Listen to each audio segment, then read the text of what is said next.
Et dans l'actualité des idées aujourd'hui, l'IA menace-t-elle la liberté individuelle? On en parle avec notre invité, le philosophe Gaspard Koenig, enseignant à Sciences Po Paris, fondateur du think tank libéral Génération Libre. Il publie aujourd'hui La fin de l'individu aux éditions de l'Observatoire, le voyage d'un philosophe au pays de l'intelligence artificielle, qu'il fait suite un an après au voyage du même philosophe au pays des libertés. Moins inquiet des conséquences du progrès sur le travail, il nous met en garde dans ce livre contre le potentiel liberticide de l'intelligence artificielle, c'est-à-dire à quoi ressemblera et à quand le monde de demain, à quoi ressemblera-t-il quand l'intelligence artificielle aura pris le pouvoir, qu'elle régira toutes les sphères de nos vies, de l'économie à la démocratie, de l'amour à la science, va savoir. C'est donc à travers ce long voyage dont il revient les valises pleines de nouvelles données et de nouveaux savoirs que nous allons tenter à notre tour de comprendre les enjeux futurs de l'intelligence artificielle. Bonjour à vous Gaspard Koenig. Bonjour. C'était pas un voyage virtuel en plus, vous l'avez vraiment réalisé, ce voyage, pas simplement non plus à travers les livres, vous vous êtes vraiment rendu à Pékin, dans la Silicon Valley, à Copenhague ou encore à Tel Aviv, à la rencontre de ceux qui font et pensent l'intelligence artificielle et donc de ceux qui construisent le monde de demain, on peut dire ça? Oui, et c'est aussi un peu une méthode philosophique qui est de ne pas se contenter des livres, des publications, mais d'aller sur le terrain, voir les gens en chair et en os. C'était particulièrement compliqué pour ce voyage parce que c'est une industrie qui est quand même très secrète, très pressée, où les gens n'ont ni beaucoup de temps ni beaucoup d'intérêt pour vous parler, et qui d'ailleurs se loge dans les villes les plus embouteillées et les plus désagréables du monde, de San Francisco à Pékin. Mais enfin, j'ai fait donc un vrai tour du monde par l'Ouest. Et j'ai rencontré plus de 120 acteurs, alors aussi bien d'ailleurs chercheurs qu'investisseurs ou entrepreneurs, pour essayer de répondre à la question que posait Yuval Harari à la fin d'Homo Deus et qui m'avait troublé, quand il dit, est-ce que au fond l'intelligence artificielle, si elle finit par nous connaître mieux que nous-mêmes et naturellement par posséder sur notre environnement des informations que nous ne serons jamais capables d'accumuler nous-mêmes, alors nous allons peu à peu lui abandonner l'exercice de notre choix, à des fins d'ailleurs tout à fait compréhensibles, d'améliorer notre bien-être, d'améliorer notre santé, d'améliorer notre éducation. Et nous allons finir, dit-il, comme il reprend ce mot de Deleuze, des dividuels, c'est-à-dire non pas des individus, mais plutôt des pions sur un grand réseau, le réseau devenant l'organisateur de l'individu et non pas l'inverse. Et évidemment, en tant que libéral, c'est une question troublante, parce que s'il n'y a plus d'individus, pour de bonnes raisons scientifiques, on remet en cause l'idéal de l'individu autonome, possédant un jugement singulier. À ce moment-là, il y a énormément, comme vous le disiez, de fondements de notre société qui peu à peu s'effritent, et on les voit s'effriter quand on va à Stanford et qu'on rencontre les juristes qui s'intéressent à l'intelligence artificielle. Ils vous expliquent pourquoi il va falloir déplacer la responsabilité juridique de l'humain à la machine. Le Parlement européen, d'ailleurs, déjà proposé quelque chose en ce sens. Et donc, on voit bien à quel point, de manière extrêmement concrète, c'est déjà en train de changer la manière dont notre société fonctionne. Lui, il s'en inquiète de ça, Yuval Harari? Pas vraiment, parce qu'au fond, lui, il a une perspective, si on l'interprète en tout cas de cette manière, une perspective un peu nihiliste, qui est au fond de dire, tant mieux, on va se connaître parfaitement, on va diminuer la souffrance, et en tant qu'adepte en tout cas de la méditation, c'est un peu lui son objectif ultime, qui est de plus en plus de plaisir et de moins en moins de souffrance dans l'univers.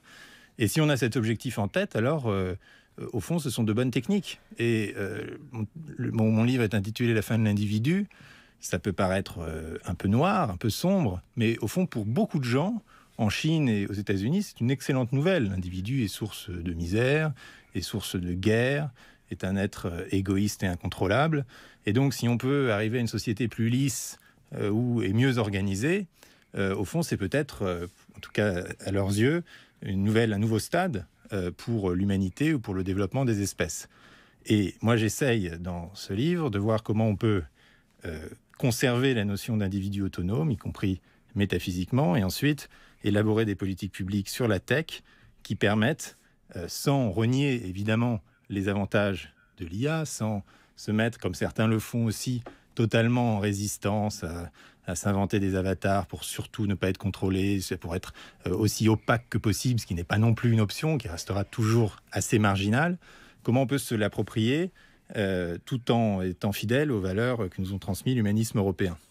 La fin de l'individu, c'est en tout cas ce que lui prédit, l'historien israélien, l'auteur des best-sellers Homo sapiens et Homo Deus, lui qui prévoit pour le début du 3e millénaire la fin du libre arbitre individuel. On va l'écouter en ouverture de cette grande table des idées. Je pense que maintenant, la technologie permet de créer beaucoup plus de régimes totalitaires que tout ce que nous avons vu dans l'histoire humaine. Encore plus extrême que ce que George Orwell a imaginé. Parce que Orwell a imaginé une situation dans laquelle il existe un régime totalitaire qui vous surveille tout le temps, mais uniquement dans le monde extérieur. Ce que vous faites, où vous allez, qui vous rencontrez, ce que vous dites. Nous disposons maintenant d'une technologie qui peut surveiller les gens 24 heures sur 24, sur l'ensemble de la population, même sur ce qui se passe dans leur corps, avec des capteurs biométriques, en utilisant la combinaison de l'intelligence artificielle et de la biotechnologie. Il existe des écoles en Chine, par exemple, où les étudiants portent des bracelets biométriques. Ils disent qu'ils l'utilisent à des fins éducatives. Le professeur sait si vous êtes endormi, si vous vous ennuyez, si vous avez des difficultés. Mais la même technologie peut être utilisée à des fins politiques. Ce que nous avons vu au XXe siècle avec Staline, Hitler ou Mao n'est rien comparé à ce type de machines qui ont déjà commencé à être construites aujourd'hui.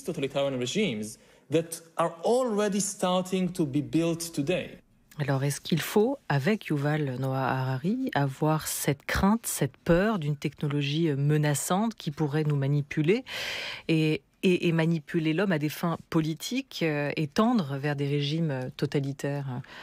Si on veut voir un usage de...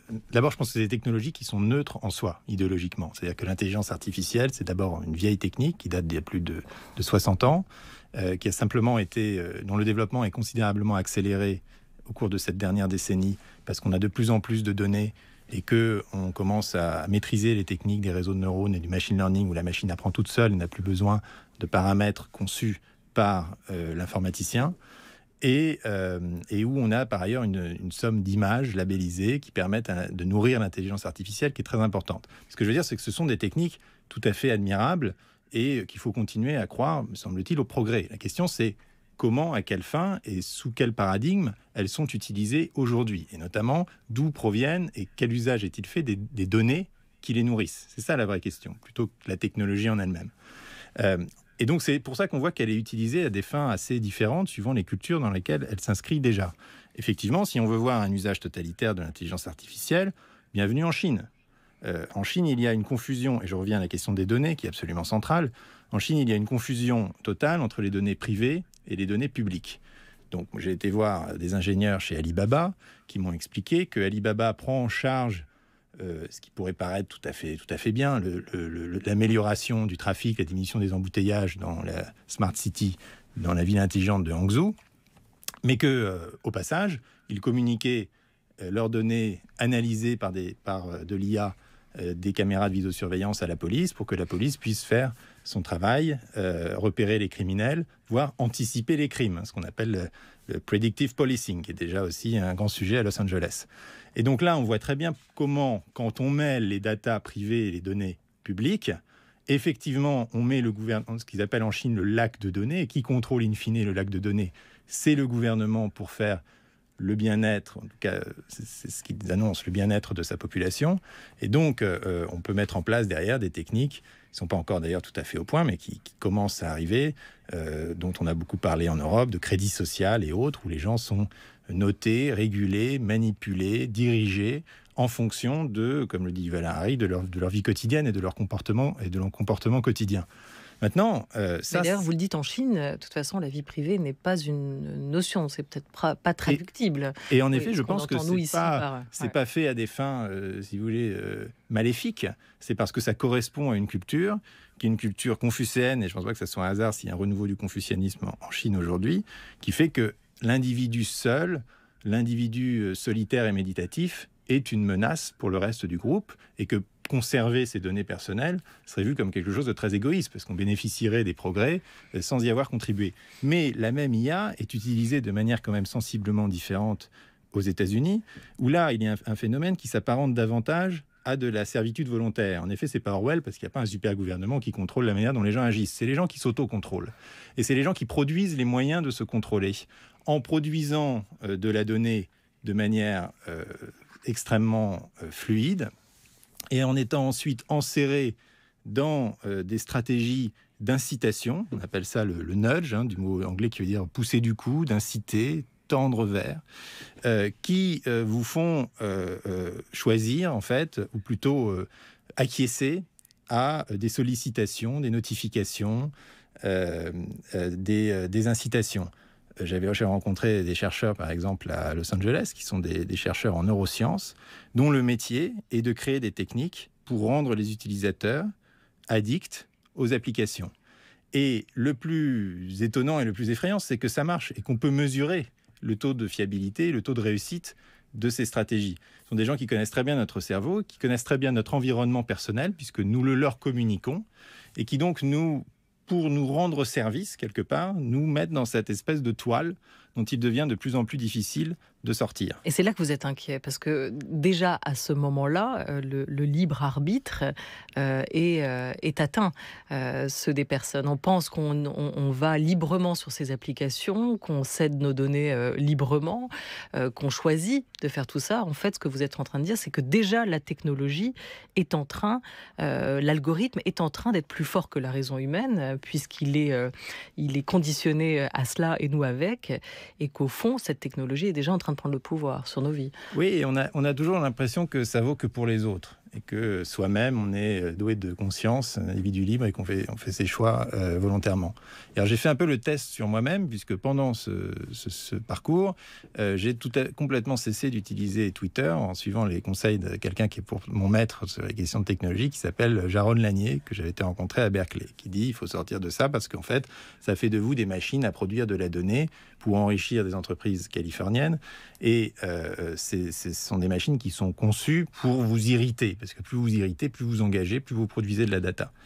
Et donc j'ai tout à fait arrêté l'utilisation de Twitter, et je me suis rendu compte, alors que j'y étais quand même assez actif, et je me suis rendu compte rétrospectivement que j'ai effectivement gagné une nouvelle liberté de penser, notamment contre moi-même, parce qu'à force d'être suivi et incité par vos followers à dire à peu près toujours la même chose ou avoir à peu près toujours les mêmes opinions, ça finit par rentrer très profondément dans la manière dont on voit le monde et dont on fonctionne soi-même. Et depuis que j'en suis sorti, c'est vrai que je retrouve une grande liberté de lecture, de pensée, et aussi, et c'est je pense la notion clé, de diverger, d'errer, de faire des choses inutiles ou d'avoir des idées hasardeuses. Et donc, en effet, j'ai expérimenté sur moi-même, mais cette histoire de libre arbitre s'inscrit dans un nouveau paradigme intellectuel qui est poussé par le monde académique aux États-Unis pour de bonnes raisons.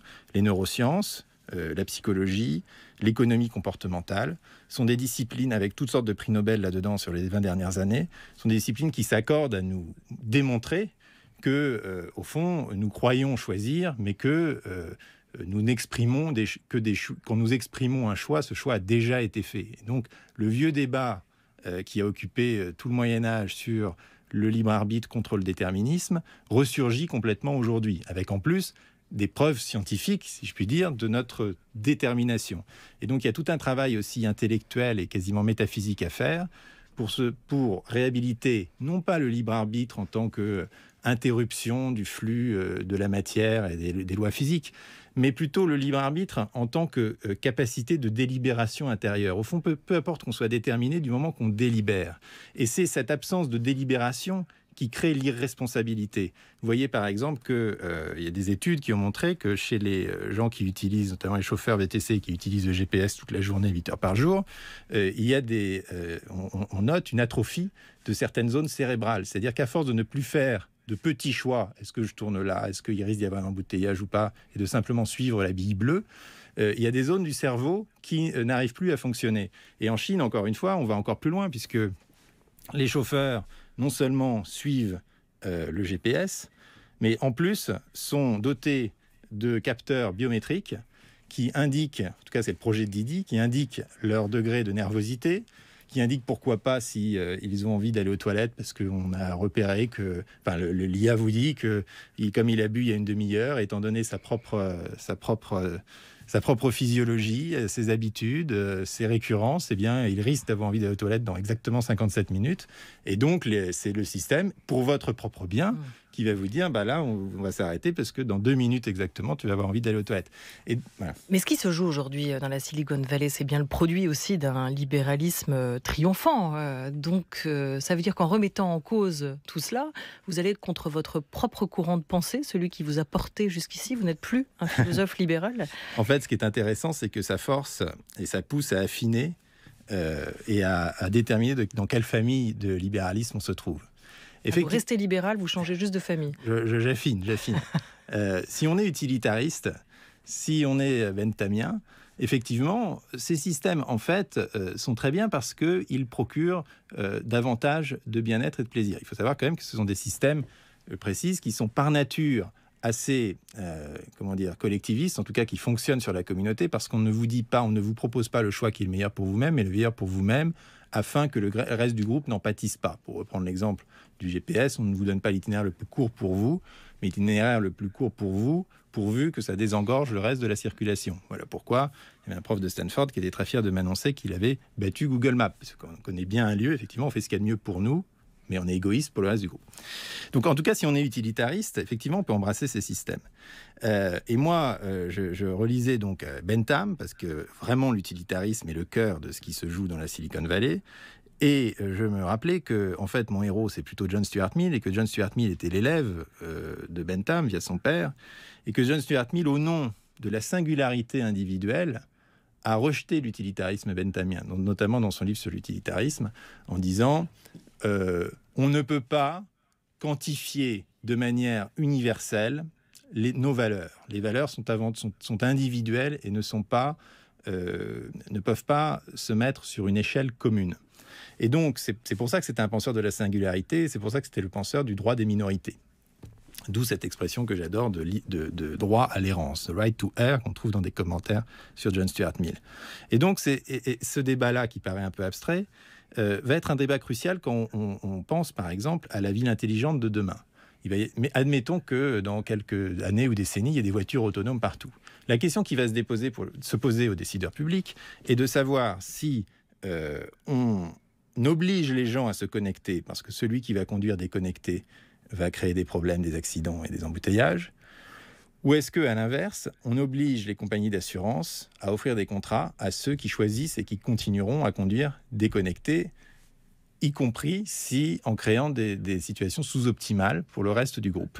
Et là, on voit bien que le premier choix est utilitariste, le deuxième choix est individualiste, au fond, fondé en tout cas plus sur John Stuart Mill que sur Bentham. Et je pense que c'est un choix qu'il faut faire, non seulement si l'on croit à l'individu et à l'expression d'une personnalité singulière, mais aussi parce qu'il faut se rappeler, et ça vraiment Nassim Taleb m'a bien éclairé sur ce sujet, que l'optimisation n'est pas la même chose que le progrès.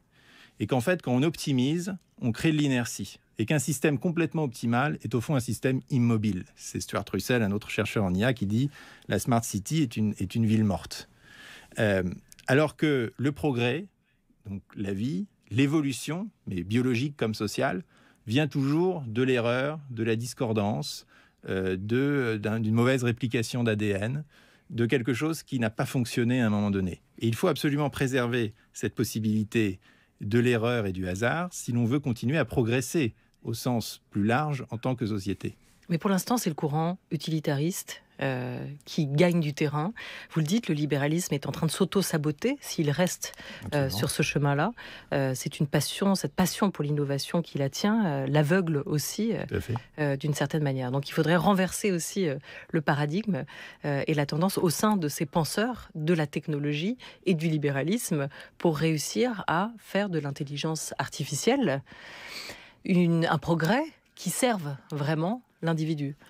Il y a un discours qui est quand même répétitif et qui devient vraiment insupportable, notamment dans la Silicon Valley, où tout le monde a l'impression de faire le bonheur de l'humanité, que bien sûr ils font pas ça pour faire du profit, mais qu'ils font ça pour améliorer la cognition humaine et pour entrer dans un nouvel âge de l'histoire. Il y a un discours qui est juste insupportable, soit d'hypocrisie, soit de naïveté, et qu'il faut analyser de manière critique. Et surtout, il faudrait que ceux qui le portent aient des outils critiques. Et ce que je constate, c'est que Dans les précédents phases de développement du capitalisme, il y avait ce que Braudel appelait les villes-mondes, qui étaient des endroits où tout le monde se réunissait, où tout le monde discutait. Ces gens-là n'ont pas de mauvaises intentions, mais ils n'ont pas de lecture. Le seul qui a des lectures dans toute la Silicon Valley, c'est Peter Thiel, qui, lui, quand on entre dans son bureau, a des livres classiques jusqu'au plafond, et qui, d'ailleurs, du coup, a un discours beaucoup plus original sur l'IA. Et donc, les autres sont... leur seule référence, c'est Star Wars. On l'a bien vu quand Elon Musk a envoyé sa voiture dans l'espace. C'est pas forcément de leur faute, mais c'est aussi aux philosophes d'aller sur le terrain, de discuter, d'engager la réflexion critique qui aujourd'hui est quasiment inexistante. Vous avez d'un côté des philosophes continentaux qui ne savent pas de quoi ils parlent, et de l'autre côté des techniciens qui sont complètement le nez dans la machine et qui n'arrivent pas à s'en extraire. Tant et si bien que beaucoup vous ont quand même fermé la porte au nez, en tout cas refusé de l'ouvrir pour avoir cette discussion avec vous, le nez dans le guidon volontairement ou pas, pour avancer dans leurs recherches, mais sans forcément réfléchir à l'avenir et au monde qu'ils sont en train de nous créer. Avec Gaspard Koenig, notre invité, auteur de La fin de l'individu, nous sommes ensemble, nous discutons et nous voyageons au beau pays de l'intelligence artificielle jusqu'à 13h30. France Culture, la grande table, Olivia Gesbert. Des hommes et des femmes qui travaillent donc sur ces technologies aujourd'hui et qui ont peut-être l'avenir de l'humanité entre les mains. C'est en tout cas ce que dit et sous-entend plus que clairement le président russe Vladimir Poutine. C'était il y a 2 ans. Il intervenait devant la jeunesse. L'intelligence artificielle est l'avenir non seulement de la Russie, mais de toute l'humanité. Les possibilités sont colossales et les menaces sont difficiles à pronostiquer. Celui qui deviendra le leader dans ce domaine sera le maître du monde. Et il est indésirable que ce monopole soit concentré dans des mains précises. Pour cette raison, si nous sommes des leaders dans ce domaine, nous partagerons également ces technologies avec le monde entier, comme nous le faisons aujourd'hui avec les technologies atomiques et nucléaires. Mais pour ne pas être les derniers en ligne, il faut commencer à y travailler dès aujourd'hui. Voilà, à entendre le président russe, l'enjeu est réel aujourd'hui. Vous ne le sous-estimez pas, vous, cet enjeu, Gaspard Koenig? Je vais juste le nuancer un peu quand même parce que, en tout cas, je pense que les discours sur à la fois l'éradication de l'humanité par une intelligence artificielle sortie de sa boîte, qui sont des discours qui paraissent relever de la science-fiction, mais qui font l'objet d'études très sérieuses avec toutes sortes de physiciens dans des instituts, au nom d'ailleurs un peu inquiétant, l'Institut pour le risque existentiel à Cambridge, l'Institut pour le futur de l'humanité à Oxford. Vous avez donc des chercheurs qui imaginent ce scénario et essayent de le prévenir. Je pense, pour des raisons de fond, notamment parce que la notion d'intelligence dépasse largement l'idée d'une puissance de calcul et s'inscrit dans un fond profondément biologique, c'est Damasio qui le dit. Je pense que ces craintes sont totalement fantasmatiques, et je pense également que tout le discours sur la fin du travail obère complètement le fait que l'intelligence artificielle n'a pas, comme le dit très justement Yann Lequin, de sens commun. Elle n'a pas de sens commun, c'est-à-dire qu'elle elle ne peut pas avoir structurellement de représentation complète du monde, et que la plupart de nos métiers requiert ce sens commun que les philosophes essayent de définir malaisément depuis Descartes, et qui ensuite s'accompagne de jugements, d'intuitions, et qui ne s'arrête pas aux métiers les plus qualifiés. Pour être serveur dans un bar, vous avez besoin d'une quantité gigantesque de sens commun. Donc je ne crois pas à ces discours complètement annihilateurs ou transformateurs. En revanche, moi, mon souci, comme vous l'avez vu, c'est la question de l'autonomie individuelle. Donc c'est pour ça que je modère un petit peu les propos de Poutine. Après, la deuxième partie de son discours, qui est de dire le pays qui s'empare de ces techniques, ou du moins qui arrive à les pousser à leur maximum, va dominer le reste du monde. C'est plus ou moins ce qu'il dit. Je pense que c'est assez, en tout cas, probablement juste. En tout cas, c'est ce qu'imagine la Chine aujourd'hui. Et très clairement pour les Chinois, dans la stratégie IA qui a été énoncée l'année dernière par le président Xi Jinping, il y a 2 ans, le but du jeu est de devenir le leader en IA, et donc de définitivement retrouver sa place dans le monde, 1/3 du PIB, et de damer le pion aux États-Unis. Et c'est d'autant plus aisé pour la Chine qu'ils n'ont pas toutes les restrictions morales que nous avons autour de l'intelligence artificielle. en Europe plus qu'ailleurs. On a fait, pour de bonnes raisons, le règlement général de protection des données en Europe, mais bien sûr, c'est pas ça qui nous permet d'avancer vite dans la construction de ces technologies. Alors, reste à savoir, et c'est la réserve que vous soulevez, si le modèle chinois est exportable, reste que pour l'instant, la Chine serait en train de faire la course en tête en matière d'intelligence artificielle et souhaite, en tout cas délibérément, volontairement, dominer ce marché. On va quand même juste évoquer le best-seller d'un chercheur, entrepreneur, Kai-Fu Lee, qui vient de sortir en France aux éditions Les Arènes. L'intelligence artificielle, la plus grande mutation de l'histoire, c'est son titre. Eh bien, ça tombe bien, vous l'avez rencontré, vous, en Chine, Kai-Fu Lee, 50 millions de followers sur le Twitter chinois, Weibo, et une conférence TED sur comment l'intelligence artificielle peut sauver l'humanité, qui a été visionnée à ce jour à plus de 3 millions de fois. Il a été formé aux États-Unis, il investit aujourd'hui dans des innovations made in China. Il affirme dans ce livre que la Chine fait course en tête en matière d'intelligence artificielle, devant les États-Unis et loin devant l'Union européenne, qui est hors jeu selon lui. Qu'est-ce que vous avez retiré de cette discussion que vous avez pu avoir avec lui? Qu'est-ce que vous lui avez pensé à ce dieu, comme vous le nommez dans le livre? En tout cas, pour les Chinois, effectivement, c'est vraiment le dieu de l'intelligence artificielle. Et il investit énormément dans toutes les nouvelles. Alors nous, on appellerait ça des startups, mais enfin, ils font déjà 1 milliard en Chine. Alors, ce qui est très clair, c'est que pour lui, l'Europe a complètement disparu. C'est même plus intéressant, c'est même plus sur la carte. On va y revenir, si vous voulez bien. Voilà. Deuxièmement, il dit pourquoi est-ce que la Chine va gagner? C'est pas tellement parce qu'elle a inventé la technologie, puisqu'elle vient plutôt des États-Unis. C'est pas pour des raisons donc d'avancée intellectuelle. C'est parce que nous sommes à l'âge de la mise en œuvre. Et que la mise en œuvre, notamment à l'heure des objets connectés, va venir de la quantité de data, tout simplement, de la quantité de données qu'on peut brasser, et qu'encore une fois, il n'y a pas tous les tabous sur la gestion de la donnée personnelle en Chine qu'il y a en Europe, et également, quand même, il faut le rappeler, aux États-Unis. Ensuite, la question sous-jacente qui se pose, c'est, parce que lui dit, la Chine va développer son modèle, mais bien sûr, la Chine n'est pas impérialiste, et la Chine va rester dans son coin. Et ça, c'est quand même une question qui reste ouverte. Est-ce qu'un pays qui domine économiquement, militairement, diplomatiquement le reste de la planète peut ne pas être impérialiste? Ce serait quand même une première dans l'histoire de l'humanité. Et ce qui est quand même très intéressant, c'est que cet impérialisme peut se manifester sous des formes différentes des formes traditionnelles. J'avais rencontré quelqu'un dans un think tank américain spécialisé dans les affaires militaires qui me rappelait ce que disait Clausewitz, à savoir que la guerre, le but de la guerre n'était pas de prendre des territoires, mais de prendre des gens, et que pour dominer des êtres humains, avant, dans l'ère pré-numérique, il fallait en passer par la conquête du territoire. Mais aujourd'hui, on n'a plus besoin de conquérir le territoire pour conquérir l'esprit. Et quelqu'un qui reste...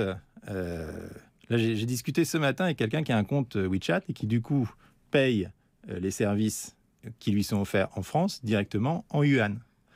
Vous pouvez habiter en France, ne pas parler un mot de chinois, utiliser Alibaba comme à un moment et Huawei, produire l'ensemble de vos données et les envoyer directement en Chine, payer avec Alipay, et en fait, sans avoir bougé de votre Cantal, devenir au fond quasiment citoyen ou plutôt sujet chinois. D'ailleurs, c'est ce qui vous a marqué lors de votre voyage en Chine, c'est tout cet écosystème et la manière dont ces entrepreneurs de l'Internet chinois ont tissé une toile en Chine, mais une toile qui commence à devenir aussi mondiale. Juste dans cette rencontre que vous avez eue avec Kai-Fu Lee, il vous a parlé du moment Spoutnik pour la Chine, c'est-à-dire à l'image du choc qu'avait créé aux États-Unis le lancement du premier satellite soviétique, celui qui a créé la perte du joueur de Go sud-coréen contre la machine, qui a déclenché une véritable fièvre là-bas dans le pays, avec cette idée qu'il fallait désormais conquérir le monde et surtout le conquérir à travers l'intelligence artificielle. On va l'écouter, Kai-Fu Lee, en quelques mots, extrait de sa conférence TED. L'intelligence artificielle va faire disparaître les tâches routinières et le temps passant, nous lui en serons reconnaissants. Elle va devenir un outil formidable pour les créatifs. Les scientifiques, les artistes, les musiciens et les écrivains seront encore plus créatifs. Elle va travailler avec les humains comme un outil analytique auquel les humains pourront ajouter de la chaleur pour les métiers nécessitant de la compassion. Et nous pourrons toujours nous différencier avec les métiers uniques qui font appel à la compassion, la créativité, en s'appuyant sur l'irremplaçabilité de nos cerveaux et de nos cœurs. Et voilà, nous y sommes. Le programme de coexistence des humains et de l'intelligence artificielle. C'est un heureux hasard. Elle est là pour nous libérer des tâches routinières et elle est là pour nous rappeler ce qui fait de nous des hommes. Alors choisissons d'accueillir l'intelligence artificielle et de nous aimer les uns les autres. Alors les entrepreneurs chinois sont certes guidés par le profit, comme vous le rappelez, et par rapport aux Américains, ils ont l'avantage de ne pas cacher leur objectif, de ne pas être dans une forme de duplicité, mais là c'est bien d'amour et d'humanité à sauver dont nous parle Kai-Fu Lee. Oui, mais je pense que, et d'ailleurs quand on le voit en privé, Kai-Fu Lee est quand même beaucoup plus nuancé, je pense que les tâches routinières font complètement partie de ce qui est notre humanité. Les gens disent, regardez, la voiture va se conduire toute seule, et nous serons à l'arrière et nous ferons des choses très intéressantes. Mais la vérité n'est pas ça, la vérité est que comme nous serons guidés par des systèmes de notification, le nez sur nos portables ou directement sur des lunettes connectées ou peut-être un jour avec des puces directement dans nos neurones, qu'est-ce qu'on fera au fond de la voiture? On jouera à des jeux vidéo pour produire de la donnée, pour être encore plus partie prenante de cette espèce de toile de laquelle nous n'arriverons plus à sortir. Mais ça veut dire, Gaspard Koenig, qu'à l'issue de ce voyage, vous ne pensez pas que l'homme et la machine pourront coexister? Il y en a forcément un qui devra dominer l'autre? Non, mais d'ailleurs, la machine n'est que l'homme. C'est-à-dire qu'il faut rappeler quand même que l'intelligence artificielle se nourrit de données qui sont produites et labellisées par des êtres humains. Ce n'est pas une machine qui tombe du ciel, c'est en fait la concaténation de milliers et de milliers et de milliers d'activités humaines. Ensuite, je le disais au début, je pense qu'il n'y a pas d'idéologie en soi dans l'IA, que c'est une très belle technologie, mais que c'est une question ensuite des valeurs que l'on y impose. On a parlé de la Chine et des États-Unis, je pense qu'il y a une voie pour l'Europe, dont j'étais très impressionné à ce sujet de ma discussion avec Margrethe Vestager, qui est heureusement restée commissaire à la concurrence et maintenant au numérique. Et je pense qu'il y a une figure européenne qui comprend parfaitement ces enjeux et qui peut tracer une alternative intéressante, prenant en compte l'IA, mais développant des outils de politique publique qui permettent aux gens de recouvrer une forme d'autonomie par rapport à cette technologie. C'est bien elle, et que l'Europe a tout son rôle à jouer, et que prise en étau entre les États-Unis et la Chine, elle n'a plus aucune alternative sinon de s'unifier. Et la solution technique que je propose pour cela, de politique publique, c'est de donner aux gens la propriété privée de leurs données personnelles. La propriété privée a toujours été un vecteur d'émancipation dans l'histoire, quoi qu'en dise Piketty, sur la Terre, sur les livres, sur les idées et demain sur nos datas. Voilà, l'Europe technologiquement en retard, mais philosophiquement peut-être en avance sur l'intelligence artificielle. Merci beaucoup à vous, Gaspard Koenig. C'est un voyage et donc un ouvrage très riche et très fourni. J'invite les auditeurs à le lire. C'est aux éditions de l'Observatoire, La fin de l'individu, voyage d'un philosophe au pays de l'intelligence artificielle. Un grand merci à toute l'équipe de la Grande Table, à Maya Descovic et Laura Dutèche-Pérez qui ont programmé et préparé cette Grande Table des idées, à Oriane Delacroix et Henri Leblanc pour la Grande Table Culture, avec l'aide toujours précieuse de François Bréhus et de Sophie Marty à la réalisation. Aujourd'hui, c'était Éric Lancien avec Cindy Le Trumelec à la vidéo, Swat Boukorsa et Jordan Fuentes. Très bel après-midi sur France Culture.